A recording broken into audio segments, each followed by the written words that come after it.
Elle a cette première particularité peut-être d'être une métropole excentrée. C'est une métropole qui a souffert pendant longtemps d'un certain isolement aussi.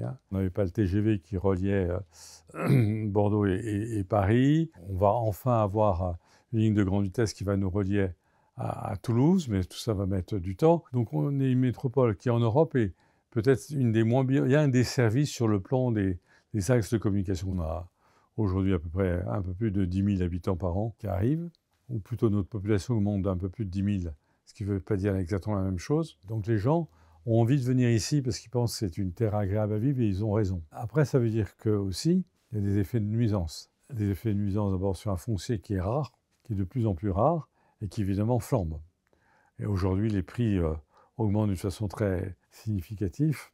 Et puis ensuite, après, il y a toutes les nuisances. On a une terre, on a une agglomération aujourd'hui qui est la 3e ou la 4e plus embouteillée de France. Et ça va durer. Historiquement, Rouen et son agglomération étaient mal identifiés.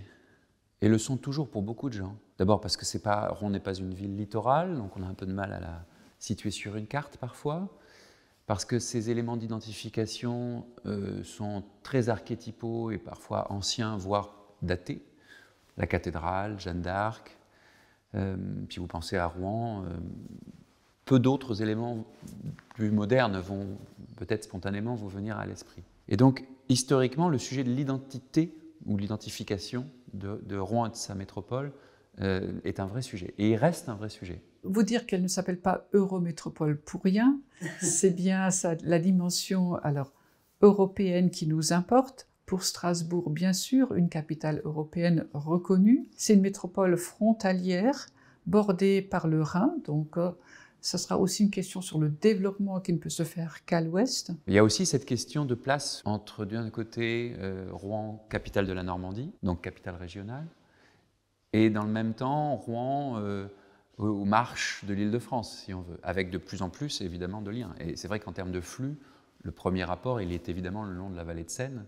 Donc il y a cette dualité d'identité, qui n'est pas facile à conceptualiser et à comprendre. Nous avons échappé à notre destinée manifeste quand deux frères ont inventé le pneu et ont dit que c'était ça l'avenir et qu'ils ont décidé de toujours rester ici et qu'on est la seule ville de province à avoir une capitale, à avoir dans notre ville un centre monde d'une entreprise du CAC 40, ça a eu des conséquences. 7000 chercheurs privés. Une internationalisation qui dépasse largement le nombre démographique et le poids et même notre géographie. Et puis il y a une deuxième décision publique, celle-là, de collègues fin du 19e qui ont décidé qu'il fallait une école municipale de droit et une école municipale de médecine. Et donc l'enseignement supérieur, repli de l'université de Strasbourg, une ville de Clermont-Intramuros à 140 000 habitants qui a 40 000 étudiants. Vous vous rendez compte? Et 50 000 habitants de moins de 25 ans. Et une métropole, en tout cas une agglomération de 300 000 habitants qui est devenue donc métropole. Notre caractéristique première, c'est d'être marqué par la force, le poids de l'université, de l'enseignement supérieur, de la recherche.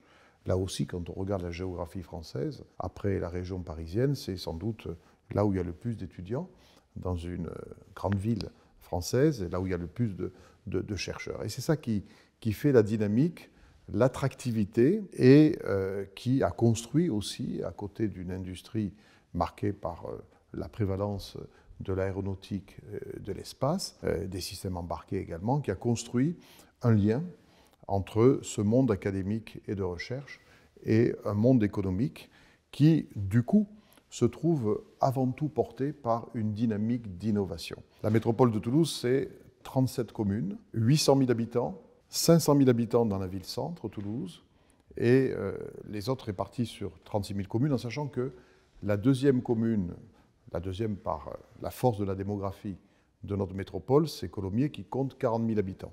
Donc voilà une caractéristique spécifique de la métropole toulousaine, c'est que la ville-centre a un poids important et l'urbanisation a été au fond assez limitée dans les communes limitrophes. C'est une métropole de taille moyenne, avec 33 communes sur 500 km², 500 000 habitants. La ville-centre a 280 000 habitants et 2/3 des autres communes ont moins de 6 000 habitants. Donc, vous voyez, d'ores et déjà une mission d'équilibre que j'ai à trouver en tant que présidente de cette Eurométropole. Cette métropole, petite métropole. C'est une petite métropole parce que c'est une métropole de projet. J'ai demandé aux communes qui le souhaitaient de s'associer avec la ville-centre, la ville de Dijon, pour constituer une métropole de projet, de communauté de destin. Ce qui a permis d'ailleurs à cette métropole de se caractériser, autrement que par sa taille et son projet, c'est le fait qu'elle est la seule métropole, mais personne ne le dit, la seule métropole de cette taille, et même de toutes les métropoles, si on enlève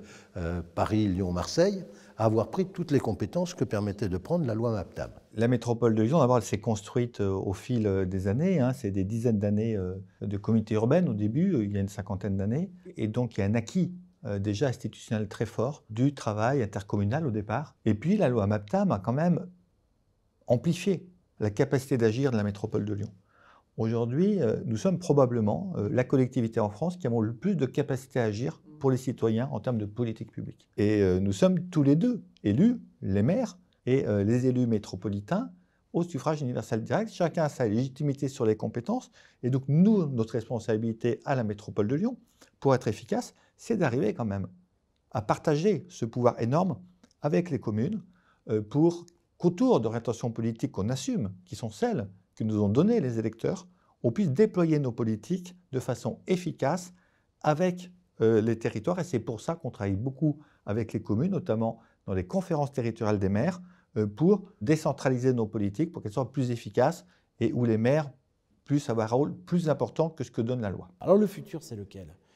C'est qu'au fond, ce qui a pu être des forces et d'autre part, certaines fois des faiblesses, deviennent des opportunités qui répondent à ce monde auquel nous sommes confrontés aujourd'hui, où la crise sanitaire, le rapport rural-urbain, la demande de circuits courts, la préservation des espaces comme étant des richesses, et notamment les terres agricoles, sont peut-être finalement ce qui a longtemps été un peu la valise que nous portions avec nous dans cette compétitivité des métropoles.